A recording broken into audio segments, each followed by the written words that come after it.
How do we practice? Kathy knows how we practice. She gave me the little diamond earlier. I'm going to make sure that the rest of you know how we practice as well. We've talked about practice today again and again and again. No hand up when I asked who role practices every week. Let's change that immediately. If you're going to role practice in sales, and this is on page 17, I need 3 people to role practice: a salesperson, an observer, and a prospect. But we're not just going to practice for the sake of practice, because practice does not make perfect. Practice makes permanent. If I go and stand on a driving range and I hit golf balls without even paying attention where they go, I'm not getting better. I'm just grooving a bad swing. If I have somebody film me from 2 different points and show me what I'm doing wrong, now I can make adjustments and I can get better. Practice makes permanent. So here's what we're going to do. We're going to take 3 people. One's going to play the salesperson, one's the prospect, and one's the observer. But because we know that how I practice matters, I'm going to first figure out what is the purpose of my practice. Is it a first call, a prospecting call? Is it a discovery call where I'm asking best questions? Is it a budget discussion? Is it a close? Is it a follow-up? Or any number of other touches that you have in your sales process? Is it an objection handling call, for instance? There's so many. Then, what type of call is it? Is it face-to-face? Is it a phone call? Is it a Zoom call? Do these need to be practiced? Absolutely. If we were doing this workshop in person today, would it be a different experience? Yes. We need to practice all of these.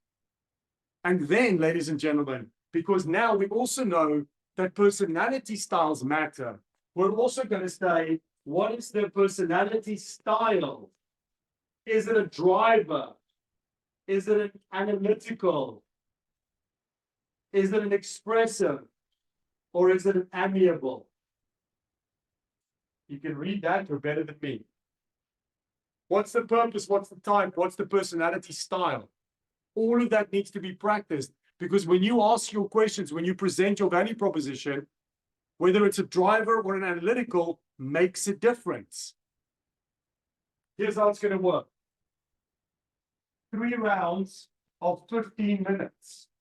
10 minutes of role practice, 5 minutes of feedback, for a total time commitment of 15 minutes. 45 minutes, my apologies. Given that we've looked at the HPA LPA exercise today, is there genuinely anybody on this call who believes that they don't have 45 minutes to practice being better at sales? I really sincerely hope not. 45 minutes a week to be better at your day job. Here's how it's going to work. If I was the sales guy, Neil was the prospect, and Andrew was the observer, what I need from Andrew is simple. Andrew, you're the observer. You're going to do 3 things for me. Write down what do you like, what do you dislike, and what suggestions do you have for improvement. I say to Neil, Neil, you're my prospect. I want to role practice objection handling. And let's say I want to role practice this objection that I keep getting about, yes, Mona, it's great, but we already have somebody and I'm really happy with my current supplier. I go to my playbook, I look at what overcoming scripts I have. And now for the next 10 minutes, I'm practicing it with Neil. And I say to Neil, Neil, you know what I really struggle with? Because I'm a driver, I struggle with amiables. They want to make small talk. They want to know about my life. I don't want to talk to them. So can you please pretend to be an amiable and help me out? Yes, Mona, I can do that for you. For the next 10 minutes, we role practice. Brr, brr, brr. And I want to get to the point, and Andrew's like, so Mona, how's it living in Miami? Tell me about your family. And I'm thinking, what has this got to do with the price of rice? Like, what are we doing here? But I have to stay calm because this is my Achilles heel, right? This is where I'm weak. So for 10 minutes, I ask questions. Andrew gives me answers. Sorry, Neil gives me answers. Andrew's writing down, what do I like? What do I dislike? What is it that I suggest you do differently? After 10 minutes, we get the feedback and then we swap roles. Now Neil is the salesperson. Andrew is the prospect. I'm the observer. Again, 10 minutes role practice, 5 minutes feedback. We swap roles again. Everyone gets to sit in each one of these seats. That's important. If you don't have 3 salespeople in your company, that's okay.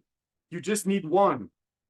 This is one of the best exercises you'll ever do to build empathy in your team. Put your engineer there, put like somebody from your production department there, and still rotate them. Have the technical person be the salesperson.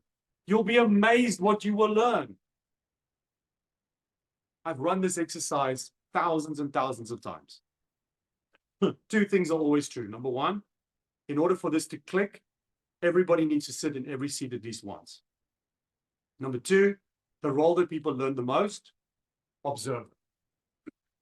The observer role is one of these weird fly in the role kind of roles where I don't have the pressure of asking questions.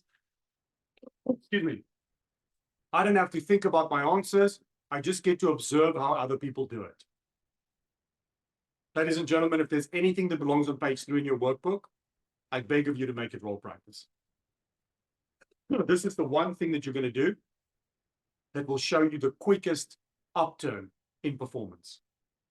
It's going to be awkward. It's going to suck. It kind of sucks like you going to the gym for the first time after 3 months sucks. In that first week, you're working out, you come home on the scale, you stand in front of the mirror, and not only do you not look different, everything hurts. So you're thinking, this was a terrible idea. I feel worse and nothing has improved. But if you keep going to the gym, then eventually week 4, week 10, week 12, week 20, at some point, something changes. This is the same. Your sales team are going to, you guys as the sales team, your colleagues that you rope into this, they're going to push back and go, this is ridiculous, this is awkward. When it gets awkward is when it starts working. Because we only grow outside of our comfort zone. When they asked Muhammad Ali, how many sit-ups do you do a day? He said, I have no idea because I only start counting when it starts hurting. You've got to do this with consistency. And if you do it for 45 minutes a week, you will get better at sales.